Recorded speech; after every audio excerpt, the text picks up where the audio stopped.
बात करेंगे fundamental rights की, तो हमारे कॉन्स्टिट्यूशन ने हमें 6 तरीके के राइट्स दे रखे हैं, जहाँ पर सबसे पहले हमें इक्वालिटी का राइट मिलता है।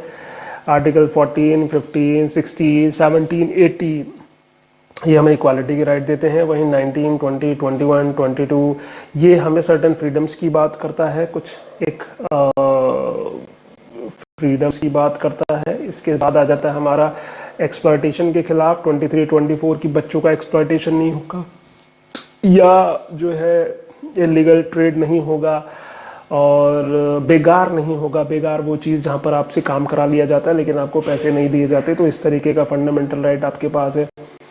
इसके साथ साथ आपके पास रिलीजियस राइट्स हैं 25, 26, 27, 28। ये सारा आपको याद हो जाएगा, बेफिक्र, बिल्कुल एकदम टेंशन लेने की बिल्कुल ज़रूरत नहीं है, सारा आपको याद हो जाएगा। रिलीजियस राइट्स आपके पास हैं। इसके साथ साथ 29, 30 आपके पास है, जहाँ पर आपको कल्चरल राइट्स मिलते हैं, माइनॉरिटी राइट्स मिलते हैं। आप मुस्लिम्स हैं तो आपके पास ये राइट है कि आप अपनी मर्जी का कोई भी एजुकेशनल इंस्टीट्यूट बना सकते हैं।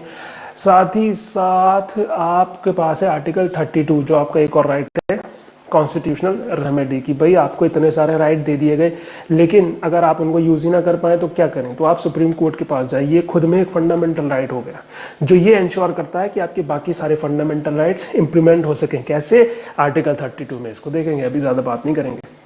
डायरेक्टिव प्रिंसिपल्स की बात करें, डायरेक्टिव प्रिंसिपल्स क्या है? डायरेक्टिव प्रिंसिपल्स है कि भाई राम राज्य कैसे बनाया जाता है, राज्य की नीति के निर्देशक तत्व, इंस्ट्रूमेंट ऑफ इंस्ट्रक्शंस।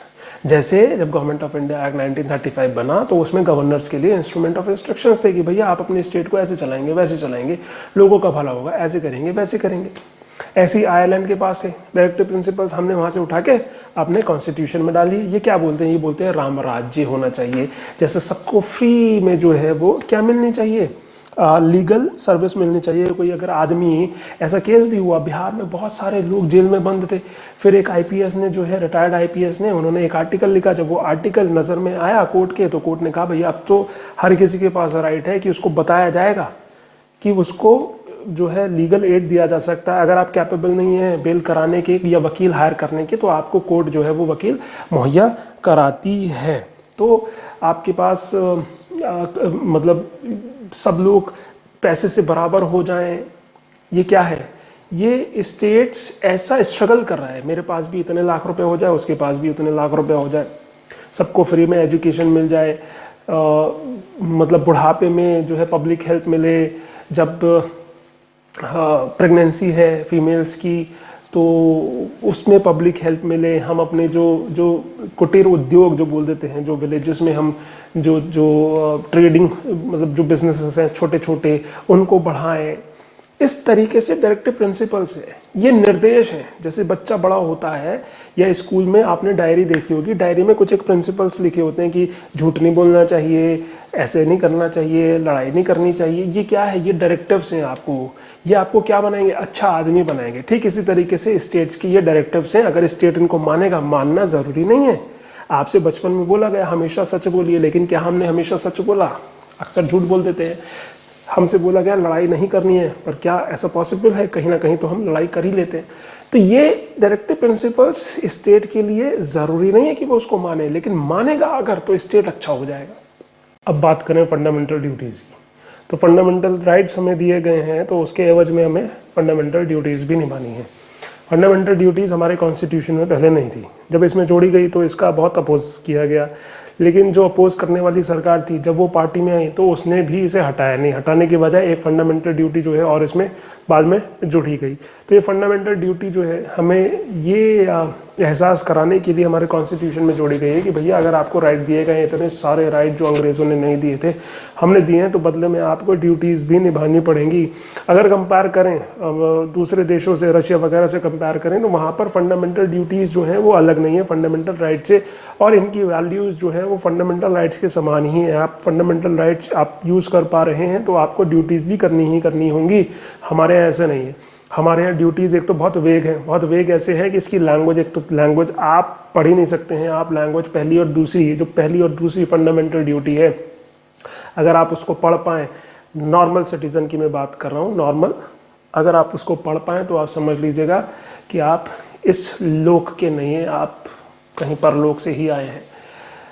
तो इसमें बोलता ये है कि भैया कि आपको वो प्रिंसिपल्स जो है दिल में संजो के रखने, जैसे इमेजिन कीजिए हमारा फंडामेंटल ड्यूटी ये बोल रहा है कि आपको वो प्रिंसिपल्स दिल में संजो के रखने हैं जिसने हमारे फ्रीडम स्ट्रगल को इंस्पायर किया। अब मैं बहुत सिंपल लैंग्वेज में आपको बता रहा हूँ, ये बहुत सिंपल लैंग्वेज है, लेकिन मैं गारंटी के साथ कह सकता हूँ आपको अब भी समझ में नहीं आया होगा। तो वो प्रिंसिपल्स हमें दिल में संजोने हैं जिसने हमारे फ्रीडम स्ट्रगल को इंस्पायर किया। अब वो क्या हो सकते हैं? कोई कहेगा नॉन वायलेंस हो सकता है, कोई कहेगा नहीं जी मैं भगत सिंह का फ़ैन हूँ, मैं तो मारधाड़ करूँगा, आर्य पार में विश्वास करता हूँ, मेरे को पता नहीं, मैं तो चंद्रशेखर आज़ाद जी का फ़ैन हूँ और इसीलिए मेरे प्रिंसिपल्स अलग हैं, आपके प्रिंसिपल्स अलग हैं। क्या हो सकते हैं प्रिंसिपल्स? ये बहुत वेग है। साइंटिफिक टेम्पर हमें अपनाना है, वो साइंटिफिक टेम्पर क्या है? तो ये फंडामेंटल ड्यूटीज़ जो है बहुत वेग है और हमने डाल तो दिया अपने कॉन्स्टिट्यूशन में। इमरजेंसी हमारे यहाँ लगी, उस इमरजेंसी में देखा गया कि कॉन्स्टिट्यूशन के प्रिंसिपल्स के खिलाफ जाकर लोग जो हैं वो कुछ ऐसे एक्ट कर रहे थे कि उन्हें याद दिलाने के लिए हमने फंडामेंटल ड्यूटीज़ अपने कॉन्स्टिट्यूशन में डाली। तो कुल मिलाकर अभी 11 फंडामेंटल ड्यूटीज़ हमें देखने को मिलती हैं कि भैया आपको पब्लिक प्रॉपर्टी को सेफ रखना है, अगर आपके बच्चे हैं तो आपको उन्हें पढ़ाना है। इस तरीके की फंडामेंटल ड्यूटीज़ हमें देखने को मिलती हैं। जब स्पेसिफिकली इस चैप्टर की बात करेंगे तो बहुत ज़्यादा डिटेल्स में इसको देखेंगे।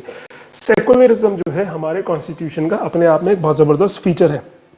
आसपास के देशों को देखिए, भारत को देखिए, आसपास के देशों को देखिए, श्रीलंका जाइए, बांग्लादेश जाइए, पाकिस्तान जाइए, आप ये देखेंगे ये देश उन देशों से घिरा हुआ है जो रिलीजन पर बेस्ड हैं। लेकिन इस रेस्पेक्ट में इंडिया को देखिए तो अपने आप में ये गुमान करने वाली बात है कि भैया हमने जो स्टेट बनाया वो रिलीजन पे बेस्ड नहीं था, हमने सेकुलरिज्म पे बेस्ड बनाया।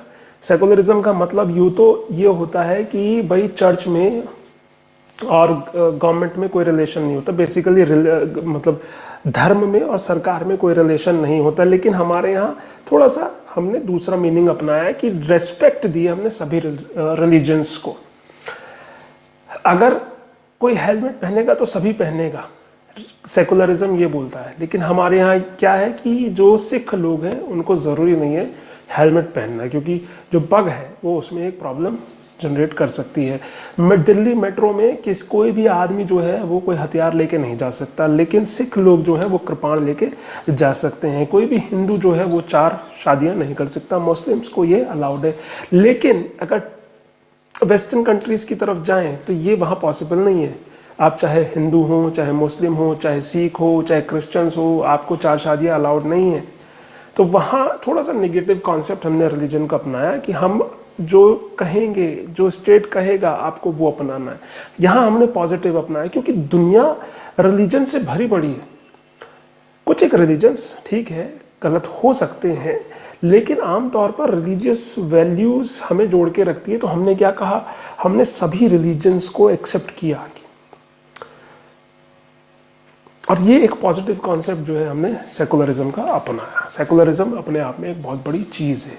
स्पेसिफिकली यूपीएससी का जो पेपर 1 है, पेपर 1 में जब रीजनलिज्म, कम्युनलिज्म, सोशल एम्पावरमेंट और सेकुलरिज्म की बात वहाँ पर स्पेसिफिकली टॉपिक लिखा हुआ है, तो बहुत इंपॉर्टेंट चीज़ है। बहुत ज़्यादा कॉन्सेप्ट इसमें होते हैं। अडल्ट फ्रेंचाइजी की बात कर लें कि भैया अगर आप 18 साल से ऊपर हैं, ये एक फीचर है हमारे कॉन्स्टिट्यूशन का, जो पहले 21 साल हुआ करता था। 1988 61st कॉन्स्टिट्यूशनल अमेंडमेंट हुआ और हमने 18 साल इसको तब्दील कर दिया। 21 साल पहले की 21 साल अंग्रेज़ों ने की थी।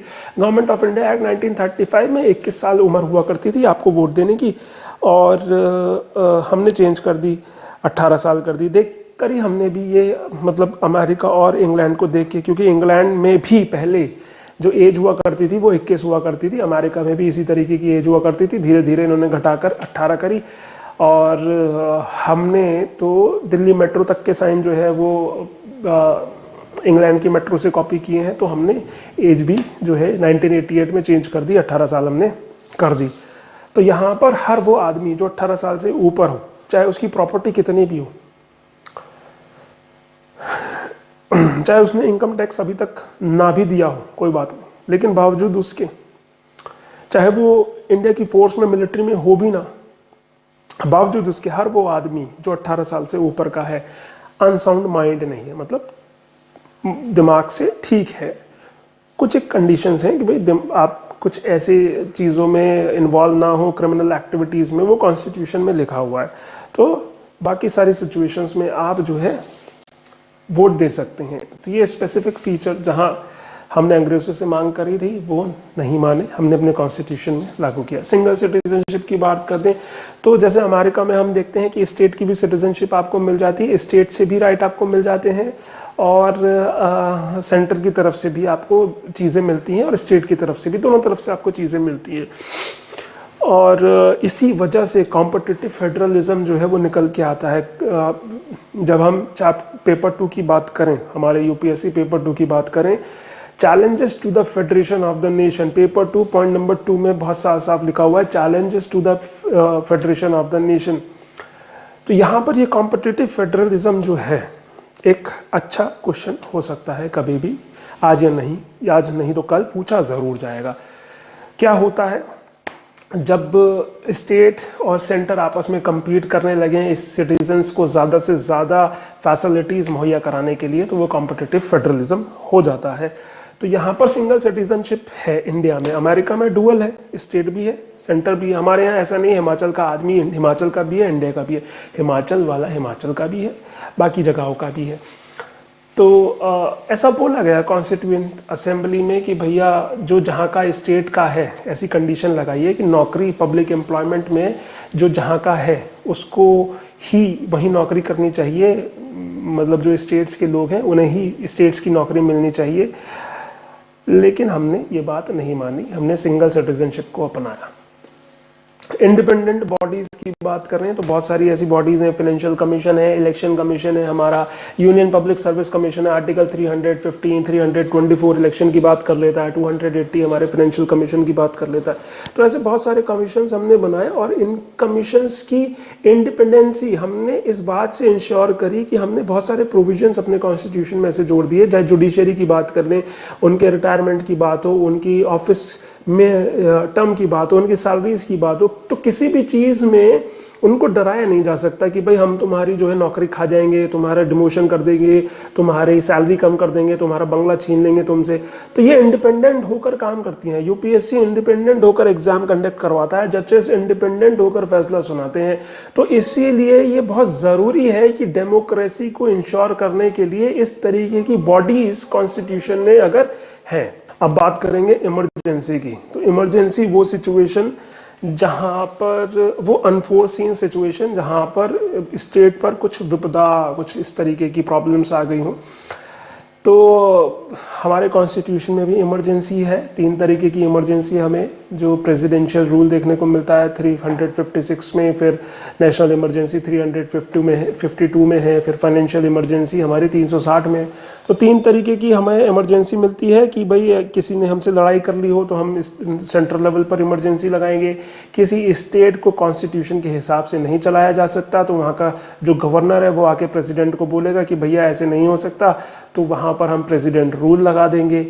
और फाइनेंशियल इमरजेंसी, जब फाइनेंशियल क्रेडिट जो है इंडिया का वो खतरे में पड़ जाएगा तो हम फाइनेंशियल इमरजेंसी लगा सकते हैं। इस इमरजेंसी का कॉन्सिक्वेंस क्या होता है? इस इमरजेंसी के कॉन्सिक्वेंस में आपके फंडामेंटल राइट्स कुछ एक को छोड़कर आपके अमूमन सारे फंडामेंटल राइट्स आपसे लिए जा सकते हैं।